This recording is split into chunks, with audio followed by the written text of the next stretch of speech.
Right. Good evening, everybody. What a remarkable week this has been, not only in the state of California, but for hundreds of millions of people all across the United States. Now, roughly estimated 80 million Americans now living under some form of home isolation, stay-away orders against essential versus non-essential settings throughout the United States. This has been a very challenging time, and it's a time like this where we're filled with anxiety, filled with tremendous amount of uncertainty, and it's understandable people have a mindset of scarcity. You see that manifested in some of the purchasing decisions people are making, where they're overly indulged in getting a little more bread than they may need, a little bit more toilet paper than they may need, and the like. At the same time, it is a remarkable moment to be candid with you, and I cannot express more gratitude at the same time we're struggling through this moment, and that is the incredible mindset that also persists, not just here in California, but across this country. And it's a mindset of abundance of our belief that we can not only get through this, but in our capacity to meet this moment together. Let me tell you a little bit what I mean. I've had, just in the last 48 hours, the opportunity to speak to more scientists, more researchers, more engineers, more Nobel laureates, more CEOs of companies large and small than I have quite literally in years.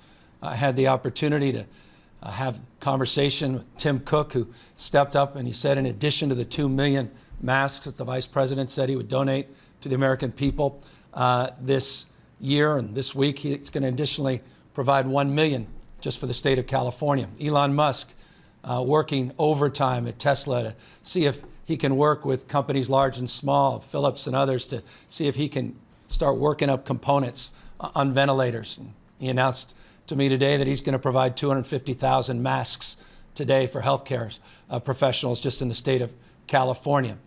Also committing to over 1,000 ventilators just in a few days, the state of California, working through his supply chains and partnerships. Companies large and small. I was talking to a small company that does a little bit of manufacturing up in Santa Rosa, said they want to convert their manufacturing facility to help sew masks. Same, the seamstress down in Los Angeles, down in the garment district, said they'll do the same thing. Not only that, the largest companies, some of the largest manufacturers that happen to be based in the state of California, like the Gap, saying, we're ready to convert, we're ready to meet this moment, tell us what you need. Hospitals, incredible philanthropy, people that are literally sending planes to China on their own dime and bringing back resources and support from all around the world. It's quite literally not an exaggeration. It's not an exaggeration at all. I imagine governors all across this country are experiencing the same thing. It's ennobling, and it makes you feel like we truly can meet this moment. Accordingly, we have had a remarkable response in terms of the work that our own teams are doing. We've been able to distribute, we had 21 million masks in our reserves. We've been able to distribute 10 million of those masks last week. We put out an additional 1.5 million of those masks just in the last few days. We've got millions more, and we're trying to get them out into our system as quickly as possible. We were able to bring on Seton Hospital as part of our portfolio of surge. We were able to announce just today St. Vincent Hospital down in Los Angeles, now part of our portfolio. 490 rooms that will be operationalized, 750 in the next few weeks capacity. Community Hospital and the great work that was done down in Long Beach with Mayor Garcia. He was able to get 130 rooms up online. People are already being transferred today and over this weekend. Working with our Sutter affiliate, CPMC, in San Francisco, 157 beds. We now have a term sheet to bring into our portfolio. We have folks, Coalinga, we have folks in Pacific Gardens that are committing with term sheets to increase our capacity in our hospital system. That, by the way, all told, it's about 1,000 beds that we've been able to procure in just the last number of days. We were incredibly pleased to get a call from the White House. I want to thank President Trump. I want to thank Vice President Pence. We were able to get 8 field medical units into the state of California. That's going to provide 2,000 bed capacity for the state of California. These are those field medical stations that have been discussed across the last, few weeks all across this country. They're finally being delivered. They're on the way. We got our first tranche last night down in Riverside of the Strategic National Stockpile. And we are quite literally opening up those boxes as we speak, and we're starting to distribute those assets all throughout the state of California in real time. That's gowns, that's gloves, that's masks, and the like. It's just the first of 4 that will be arriving. We're told that they're already beginning to send the second order as I speak to you tonight. I say all that from a point of optimism, but also a point of deep realism in terms of the magnitude of meeting this moment. We have made it clear that we are prioritizing the most vulnerable Californians, and we've made clear that our most vulnerable Californians include the homeless. 108,000 unsheltered homeless in the state of California. I'm pleased to announce we have over 2,400 hotel rooms that we have already secured, 1,900 just down in San Diego County. Let me just tip my hat to the leaders in San Diego County in particular for securing those beds, and we'll make sure we secure the resources to get folks off the streets quickly and into those units. 7 counties now have already secured beds for homeless. We got those first trailers out. And we are distributing them throughout the state of California. We have the purchase orders for those additional 1,200 that I referenced a day or so ago. All of that happening in real time. We've increased our goals in terms of the number of units we want for our homeless to 51,000 hotel rooms that we are committed to identifying, procuring, bringing into our portfolio to begin to get folks off the streets and the sidewalks, focusing our seniors that are out in the sidewalks, focusing on those that are in encampments and the like. So that's happening in real time. People need to know that. We also are focusing disproportionately and understandably on our senior populations. We've worked to identify roughly 1,000 additional skilled nursing facility beds that we will begin to negotiate and to bring online, again, to broaden our portfolio of opportunities to meet the coming needs in the next weeks and next months. Let me put all of this once again in perspective. The state of California has about 416 hospitals in the system. We have a bed capacity staffed currently about 78,000. Some of the projections that we put out make it clear that we'll need an additional 19,500 beds in order to meet our midway projections as it relates to the issue of COVID-19. We have surge capacity within the hospital system of a little over 10,000. So we're out there trying to procure 10,000 units. I mentioned the 10,000 beds. I mentioned the work with Seton and the other hospitals, the hotels we're bringing online, not just for homeless, but also the hotels that will also be part of a broader portfolio of needs to help us with our hospital system.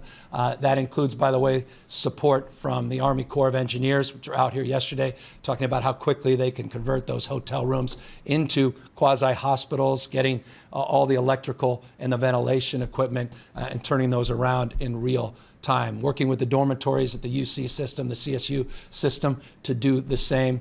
Of course, the capacity in our fairgrounds, our convention centers. I can't tell you how many sporting leagues, not just owners of teams in this state, said, you know what, you want our arena? You can have our arena.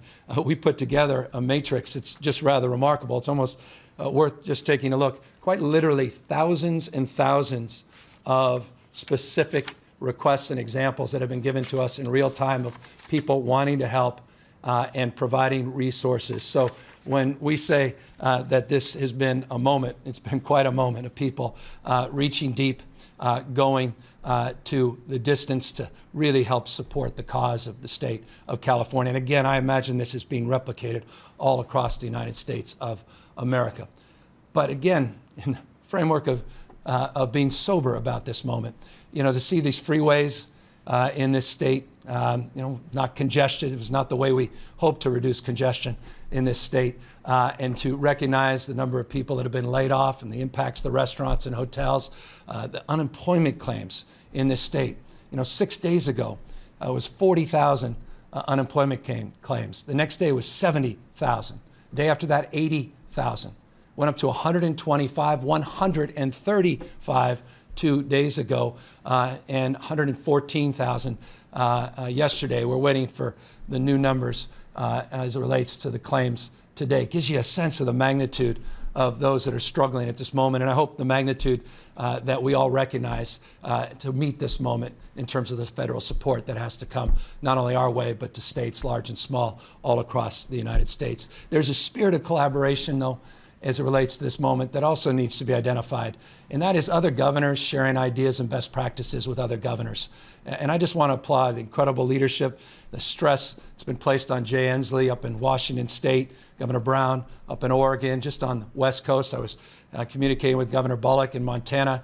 We're all in this together, not just what Jay Pritzker's doing and J.B. Pritzker in Illinois, and obviously Governor Cuomo's outstanding leadership, and what Governor Murphy did today in his announcement. I just want to applaud all of them for all of their work. The Governor of Ohio, I can go down the list. I just want to say we're all inspired, I think, by one another's work, and I think inspired to recognize that we all have insight, we all have capacity, and our ability to start sharing these as governors across the state have really, I think, inspired all of us, and I think raised the expectation that we can each do more and do better in our states. We've taken long-windedly ideas from other states, and I hope they've taken ideas from our state as well. We're working hard to address anxieties around testing, and let me just say this. We have been quite forthright about the testing issues related to the RNA extraction kits that were not part of the original test kits, some of the issues around reagents, words that people may not understand or appreciate, very familiar to our healthcare professionals.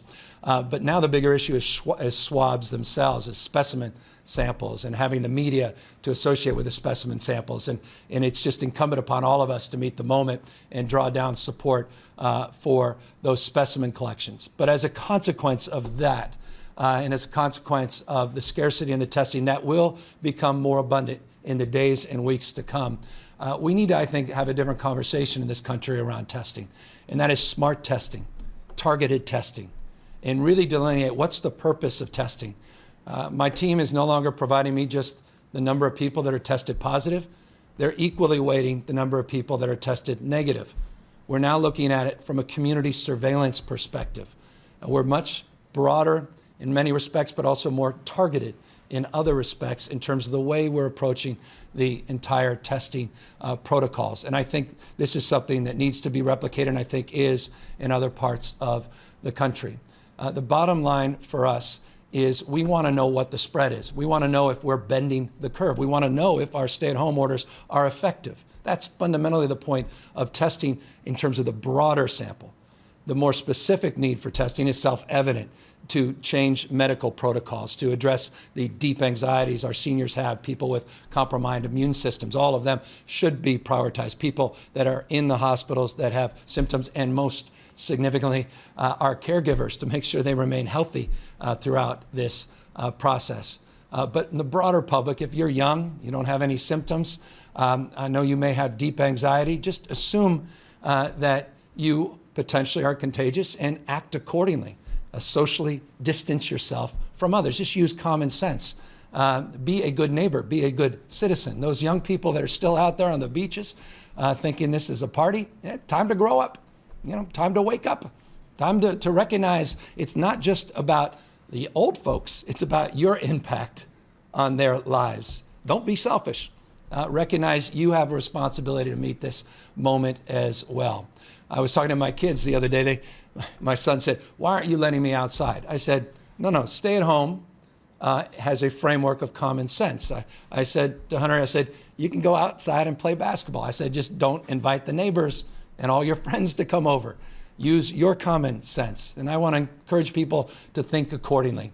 What is essential and non-essential is essentially what you think it is. We're going to make sure food and all our distribution networks are secure. And that clearly is essential. We're going to make sure that you can get access to medical supplies, the pharmacy, you can go to the laundromat. We're going to make sure transportation systems and our entire apparatus of security and infrastructure is well secured. And if you need to go outside to get some exercise, do that. But don't do that in a group setting. If you see a busy street, don't run down that street. Again, use common sense. You want to take a walk with your dog? Take a walk with your dog. Just don't do it with 5 or 6 neighbors. And if there are people around, just mind your space, socially distance yourself at least 6 feet. And if that becomes problematic, we'll start to enforce that, but not with a hammer, with a little bit of, verbal communication. Just, folks, just think about what you're doing here. And I just want to say, on the enforcement side, people are worried, we're going to have police, it's not, social pressure is really moved remarkably quickly. And you just seen that in what's happening in all of these states where we put out a directive and people are doing, by and large, the right thing. And if they're not doing the right thing, we have licensing capacity to enforce. We can shut down businesses that are just abusive of this moment. And clearly, we have other enforcement capacity. But I don't think we're at a point, certainly in the experiences we're having in California, not all equally spread. We recognize there are areas where we still have work to do to socialize these new protocols. But I think it's going remarkably well under those circumstances. We put out very detailed guidelines yesterday, and we're making sure those are distributed all across the state of California. I want to thank the California Chamber of Commerce for their incredible support of the guidelines to talk about what's essential and non-essential business. I want to thank the Teamsters. And this is not just a politician, pointing out a very proud and powerful labor union. But I'll tell you why I'm proud of the power and potency of the work of the Teamsters is these guys are focusing on you more than their families. I was talking to some of the representatives, Teamsters. These are the truckers. These are the guys that are out there doing the logistics in the warehouse. Those are the folks up in the Central Valley of the state of California, from farm to fork, making sure you're fed, making sure you should feel good and confident that the stocking of our shelves is going to be abundant. Even though there's some items that are a little scarce now, we're in a transition. They give me all the confidence in the world. 72 plus hours a week, working hard, getting home late, not even having time to pick up their own groceries. I just want to tip my hat to them, to the grocery store workers. 300 or 400 people they're coming into contact during the course of a shift. Their own health concerns at play. We have to be sensitive and really just tip their hat, have a little smile when you're in line. I know we're all stressed, but thank them for being there. They can go on unemployment. They're not. They're stepping up, stepping in. In fact, not only that, 10,000 open jobs today. If you've lost your job in the state of California, if you've got skills, call your local grocer. I assure you, thousands and thousands, 10,000 as of yesterday, open jobs just in that space. And it just redefines when we talk about heroes. It's, men and women in uniform, absolutely. But it's also folks that, frankly, sometimes we take for granted, that are also heroes meeting this moment, essential workers doing essentially extraordinary things. And again, putting their families second and putting you first. I want to just make this point as well. We are looking forward to addressing, I think, additional anxieties head on, and that has to do with our correction system, our prison system. We're working very aggressively to make sure that the folks within that system are getting appropriate support. Those that may have flu-like symptoms are getting isolated. I bring this up only because I've gotten a lot of calls on this, people expressing concern for the staff, not just for the inmates themselves. We shut down the visitation process, but folks coming in and out, that kind of mixing is a point of consideration and concern, and know that we're leaning into that and we're putting protocols and procedures in place as well. So that's broad strokes where we are. I want to just close by making one final point, and then we'll, of course, happily answer all the questions we can get.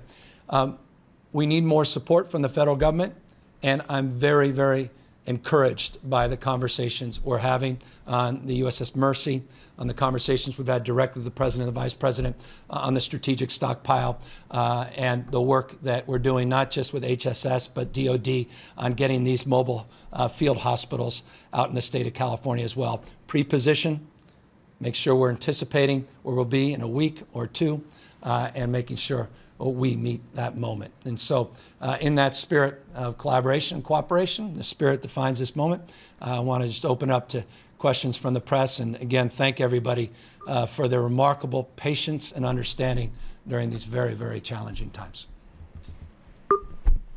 We have first question from Phil Willen, Los Angeles Times. Make sure we're anticipating where we'll be in a week or two, and making sure. Yeah, Phil, I'm sorry. Phil Willen, Los Angeles Times, go ahead. Hello? Hi, Phil. Can you hear me all right? Perfectly. Governor, you mentioned about some people kind of ignoring social distancing, and we're getting and seeing a lot of reports around the state about that, and kind of increasing concern about people who are following the rule. And I know you were talking about kind of social pressure to do it, and you don't want to use the hammer, but some people kind of want the local authorities to use the hammer to make sure the communities are safe. I mean, what do you think you can do to help the concern? Well, we're a nation state, 40 million strong, fifth largest economy in the world, and we are a state where 27% of us are foreign born. And I say that to only make this point. Mixed status families, people that speak many different languages. This directive was sent out less than 24 hours ago. It has been remarkably well received under the circumstance and socialized remarkably well. So you're absolutely right. There are instances and there are parts of our state and communities that haven't necessarily gotten the message, quite literally, not just figuratively. So we have a whole media campaign working with our partners at Facebook and Twitter. Others had provided free ads, new PSAs that we just put up. You're starting to see billboards all throughout the state of California asking people they need information to go to covid19.ca.gov, covid19.ca.gov to learn what it is and what it isn't. And we're working with mayors on their thoughts about best approach to enforcement. And to the extent we feel people remain stubborn over the next few days, we will increase our efforts not only in outreach, encouragement, and to the extent we must on appropriate enforcement. Jeremy White, Politico. Governor, thanks for giving us a moment this afternoon. I wanted to ask you a question about your point about needing a new approach to testing. If I heard you correctly, are you saying that the state needs to be testing not just people with symptoms, but a broader range of people so we can ascertain the direction of this pandemic? Let me tell you what we've done. We are very pleased. There's been 3 community surveillance testing efforts that have already taken place in the state, in Orange County, in Los Angeles, and Santa Clara County. These were just broad random tests that were done with people that otherwise were young and healthy and thought they were perfectly fine and didn't contract the virus. We got the percentage returns of positives in those cases, and it's given us a sense of how many people are out there that are likely impacting and infecting other people that don't even know that they have the virus. That was very helpful, just those 3 spot tests on the community surveillance, because it allowed us to understand what's really happening at a granular level on the ground and allows us to resource accordingly. That is very helpful from a testing protocol perspective. And while we want tests available to everybody on demand, we certainly do, until we have the abundance of tests, we want to be more strategic and do the traditional testing for those that have symptoms, that are dealing with underlying health conditions, that are in vulnerable populations, our seniors, or those that are in the hospital system already, and certainly our frontline employees, not just our healthcare professionals, our paramedics, our police and fire, but also some of those in the logistics sector that I think also deserve prioritization of testing. In addition, though, smart testing, targeted testing, more community testing, this community surveillance in the lexicon and the nomenclature of our healthcare professionals is also critical to meet the moment. Sophia Balog, Sacramento Bee. Hi, Governor. Thanks for taking our questions. I'm wondering if there are any state laws governing scope of practice for doctors and nurses that you're planning to waive, such as current limitations on nurse practitioners that I know has been a topic of discussion in the legislature for a while, or even bringing in nursing students to staff hospitals. Can you talk a bit about what you're planning to do on that front? Yeah, so we have an executive order. Thank you for prompting this. We call it omnibus executive order. Too lengthy to go into details directly to screen, but we will provide all of those details. They go to issues of staffing ratios, which is a variant on your question, goes to flexibility, which is direct to your question within the hospital setting, so we can maximize our footprint, allow us to repurpose sections of our system. And I say sections of our system broadly defined, not just hospital settings. The executive order in this case is not about ratios at hospitals. I want to make that clear. But this is around adult facilities. This is around community clinics. And so we are socializing conversations in real time to go specifically to the issue of scope of practice. But there are a series of steps we have taken today that go to your point and to your question. And I assure you there'll be many other steps in the next days and weeks. Samantha Young, Kaiser Health News. Governor, thank you for taking the question. Just kind of a follow-up to a question I asked earlier, but I know you've asked a lot of people to stay home, but we are getting a lot of mixed messages. You turn on the TV this morning, and there are images of people at the farmers market downtown Sacramento. They're just crowded, standing next to each other. You see people standing in line to go into the grocery store, and it just does send this mixed message to people that they aren't social.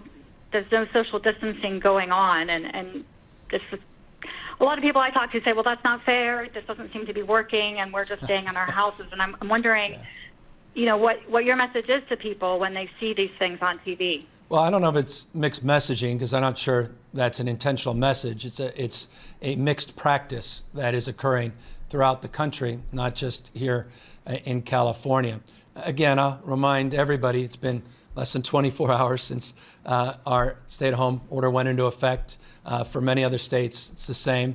The reality is people are going to have to change behavior. There'll be social pressure to do that.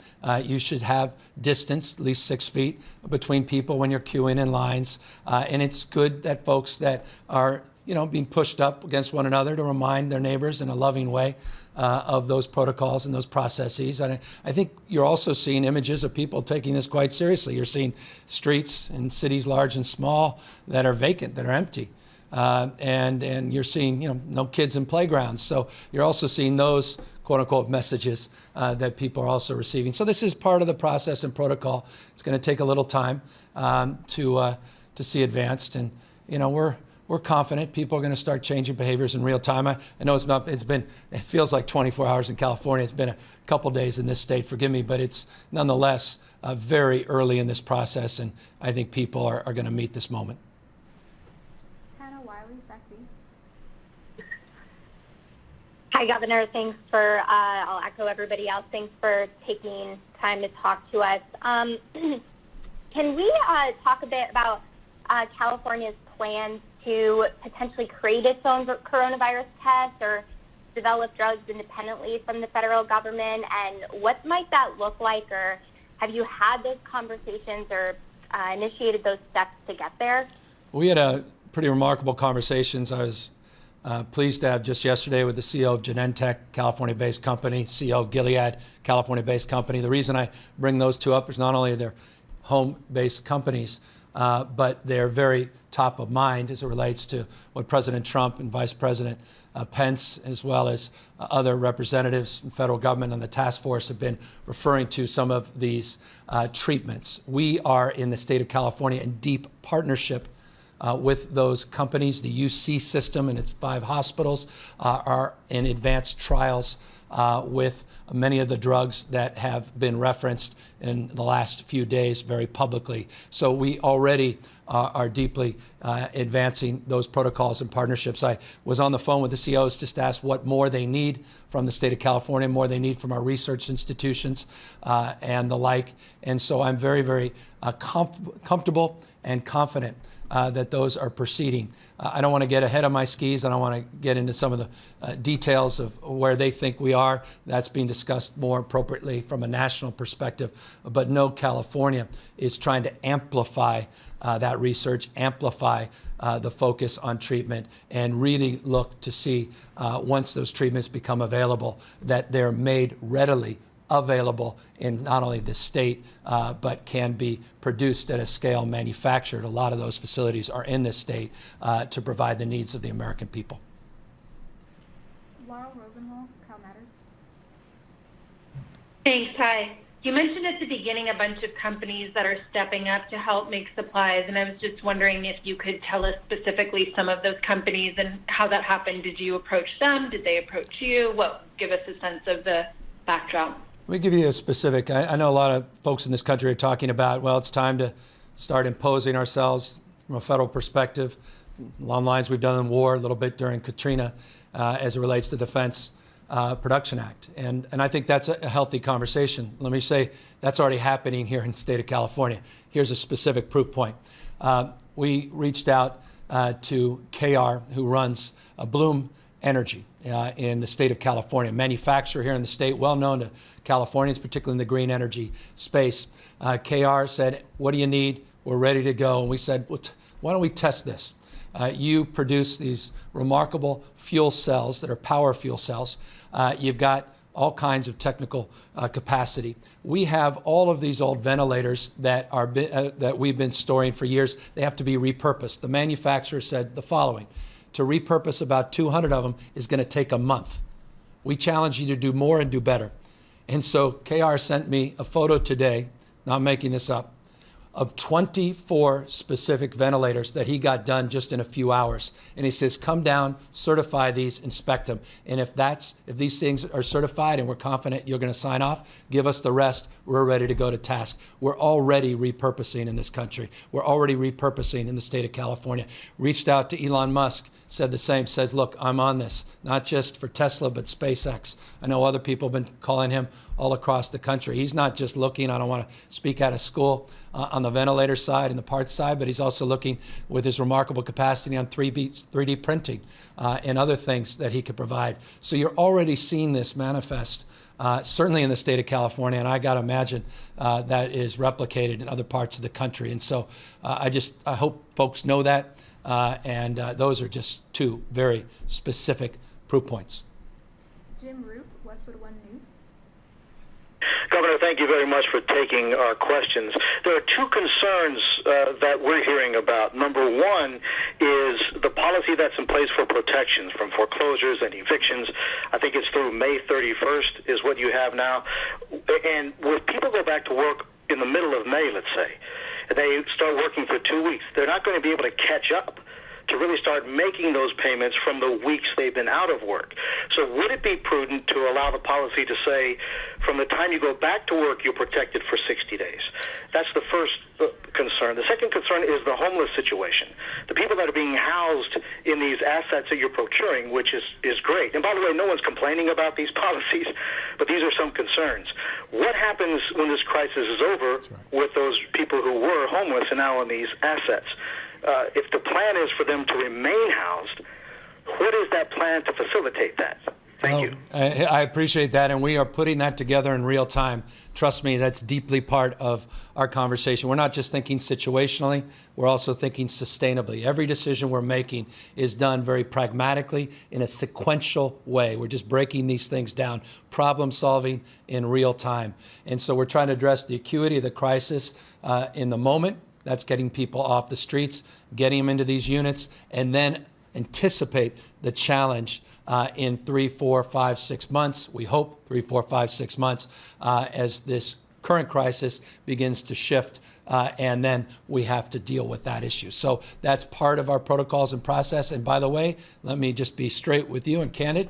It's one of the big challenges we have with the counties and the cities right now, because trust me, they're saying if we're going to absorb the social services, of which, as you know, I just put an emergency appropriation of additional $150 million in this space in this last week to help the counties with the costs. They want to know that those dollars will not just be temporary and they can absorb those longer term. And so we're negotiating with not only the operators of these hotels, we're also negotiating with the owners to see if we can purchase outright some of these hotels, not just lease them temporarily, that go to begin to answer your long-term question. But our deeper anxiety always is the social services, the wraparound services that are required, not just the physical occupancy of these units, but to address the mental health issues and the underlying reasons people are out in the streets and sidewalks in the first place. So that's number one. As it relates to, look, the broader issues around evictions and broader issues related to mortgages, more broadly defined, here's a preview. I have a team of people that have been working over the course of the last 3 days. I want us to be very careful in this space when it comes to dealing with banks. We can make announcements that may not be true, and I want to make an announcement that is substantive and real as it relates to mortgages and as it relates to payments. And I expect to have, my team assures me, and this is going to put them on the spot, by Tuesday to have a very substantive answer for you. But it also goes to your specific question about timelines in previous executive orders that we will look to adjust in real time. Let me give you an example of one we already have adjusted. It's related to the issue of tax payments. Before the president moved forward wisely as it relates to April 15th, moving to July 15th, we had already put out our executive order. We needed to now confirm, or rather conform, with the federal guidelines, so we adjusted it to extend ours from June in the current order to July 15th, so it lines up more appropriate with the federal government. You'll see more of that, including, forgive me for being long-winded, including a recognition that things are not delivered equally in the state of California. When I say we're a nation state, 470 plus cities, 58 counties, different rules, regulations, different representation, different concerns, different points of view. And localism is determinative in the state of California in many ways. And so as it relates to how they're dealing with evictions, not only for tenants of residences, but also tenants of commercial establishments, if they're not meeting the moment, we certainly can strengthen our provisions, not just strengthen deadlines, but strengthen the provisions as well. So we're monitoring that in real time. Matt Levin, Cal Matters. Hi, Governor. Thanks for answering questions. I just wanted to follow up specifically on the renter protections from eviction issue. So since your executive order came in on Monday night, renters groups have criticized it pretty widely, saying it doesn't go far enough, it doesn't protect evictions that were already underway. The Riverside Sheriff, County Sheriff, is still performing lockouts as of Friday. I was wondering if you're planning on revisiting the executive order. Well, forgive me, literally, don't mean to be flippant. That's exactly what I was just referring to in the answer of that last question. So absolutely, unequivocally looking in real time to see how this is manifesting in different cities.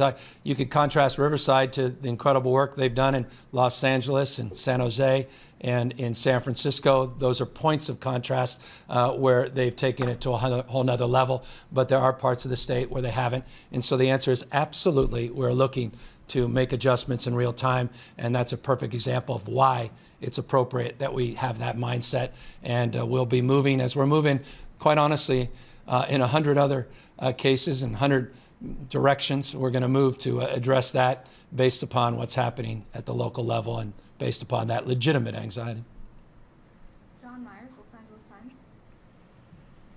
Governor, thank you. And just a note, too, a lot of reporters weren't able to get questions in the other day. Hope you'll be able to stick around for some of them. I just want to clarify the statewide order with some of the local orders, because we have called around to a lot of folks and there's confusion about which one takes effect where, what supersedes what. And so my question is, are Californians supposed to abide by the most strict version of what they're under, whether it's the local or the state, because it's not always the same. Sometimes local is more strict, sometimes state is more strict.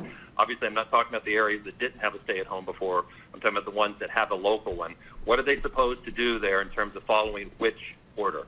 Yeah, so we've been working in real time. As you know well, 20 counties had a version of those orders. Each one, not each one, the 6 in the Bay Area counties went together. Many of them have augmented their orders. Others that joined, some 21.3 million Californians were under those previous orders. We put out our overlay. That directive works for the entire state, and we are quite honestly answering, John, that question in real time, working with county health officials, local electeds, and we're working through a myriad of those specific examples, and they get very, very granular, those examples, from issues that range from hairdressers, nail salons, to cannabis suppliers, and what type of licensing under cannabis. Is it medical or is it recreational? And so all of that, forgive me, is deeply complex and deeply being focused on.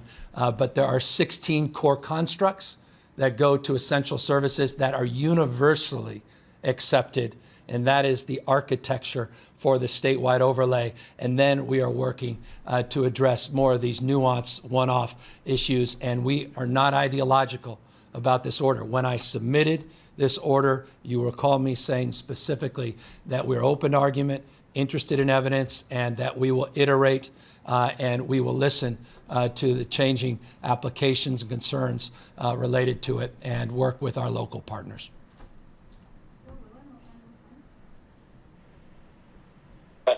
Thank you, Governor.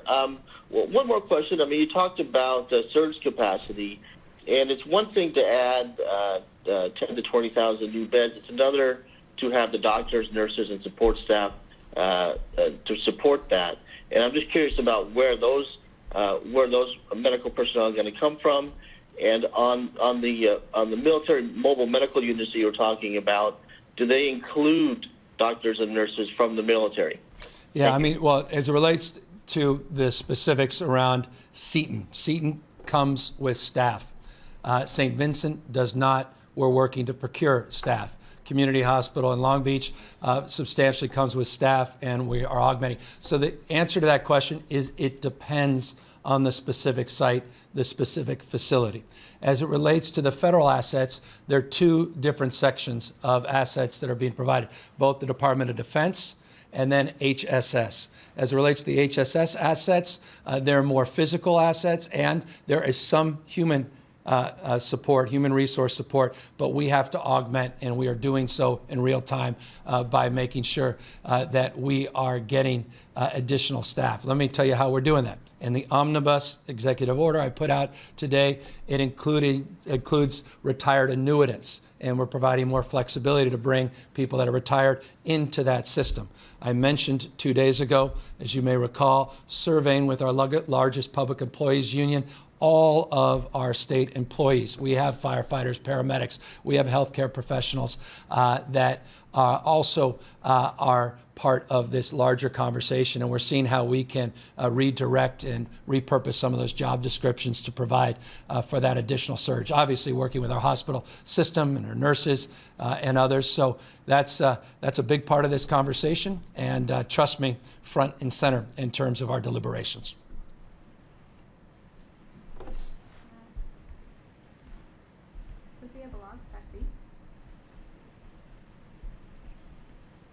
Governor, do you have any plans at this point to shut down highways or any points of entry into and out of California, either at the Mexican border or at borders with other states?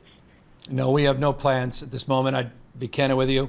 We haven't even discussed any planning along these lines. We have gamed out scenarios. The federal government decided to move, and not surprisingly, there was a variant of that in Southern California on the border. That was part of an anticipated move by the administration, and so we're in real time adjusting to those concerns. I'm very worried about the national capacity with our air traffic controllers to stay healthy to make sure that our logistics folks stay healthy. And so all those things will force us to adjust in real time.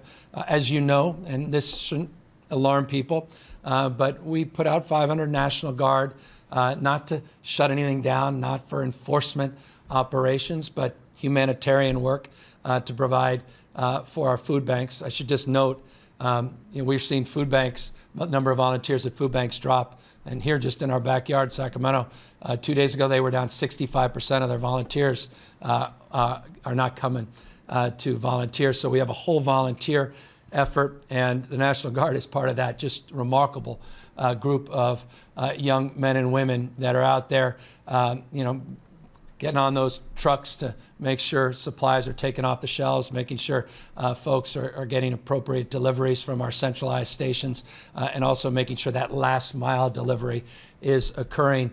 But they're also gearing up to the extent necessary and to help provide the mutual aid that I spoke about a few days ago to local law enforcement, includes the California Highway Patrol, to make sure all our logistics is operational, to make sure the highways are operating efficiently and effectively, and all those points of connection to make sure that people have confidence, as they should, in our food delivery and procurement throughout the state of California. That's where our deepest frame of focus from a security perspective now lies. Final question from Jeremy White, Political. Governor, thanks for taking one more question. I just wanted to follow up on some of my colleagues' questions about potential restrictions. You mentioned seeing a lot of folks still out there on the beach. Is there a scenario in which we could get some sort of order restricting access or shutting down parks, forests, beaches, that type of sort of public gathering space where some people have not quite caught on yet? Yeah, I hope not, because that would defeat the purpose of meeting this moment, and I think we're going to meet this moment. I have more confidence in the people of the state of California. And again, this is a remarkable moment. The largest state, we move first to begin this kind of home isolation, and it's going to take a little bit of time. I mean, we're not even 48 hours into that process, and we're going to see how this plays out in the next days. I mean, it's incumbent upon all of us to move quickly to change our behaviors, but I want people to feel free to walk their dog. I just don't want them to walk their dog where there's hundreds of others concentrated. I want people to feel free to take a deep breath, fresh air, get some exercise. Take a nice walk, hike out in nature, walk along the beach, just not with thousands of others. And so, again, it's not a mixed message. It's simple common sense. And common sense is in abundance. Most of us, after the first few years of life, started to develop it through trial and error, good parenting, but also social pressure. And I'm counting on social pressure, not law enforcement, to do that. But there's always scenarios where there's abuse or ignorance, or neglect or naivete, and just as our parents did, we'll have to admonish that, and we'll use the number of tools in our toolkit to do that. So that's the last question. Let me just thank everybody again for their patience. Thank you for their flexibility. Thank you for their capacity of understanding. And in closing, thank you for the sense of spirit and the pride that everybody, I think, has instilled, at least in me and many others, neighbors all across this state. This is a remarkable moment, and the people of California, you're meeting this moment overwhelmingly. And I recognize I've been in elected office for many, many years. You can't legislate spirit. You can't legislate pride. That doesn't come through an executive order. It doesn't come through an emergency declaration. It comes through the sum total of acts of individual kindness and decency, of people that stand taller than anybody else by bending on one knee to help lift other people up. Let's keep lifting each other up. Let's meet this moment head on. I look forward to continuing this conversation. Thank you, everybody.